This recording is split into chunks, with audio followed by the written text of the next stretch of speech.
नागपूरच्या गणेशपेठ परिसरातून एक धक्कादायक घटना समोर आली आहे। विषारी औषध प्राशन केल्याने एका व्यक्तीचा मृत्यू झाला असून हा मृत्यू आत्महत्या आहे की हत्या याचा तपास आता पोलीस करीत आहेत।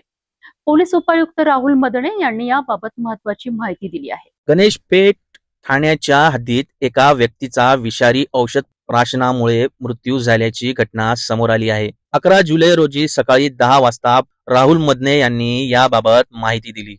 मृत व्यक्तीचे स्वतः विषारी औषध घेतली की त्यामागे अन्य कोणाचा हात आहे याचा सखोल तपास सुरू करण्यात आला आहे।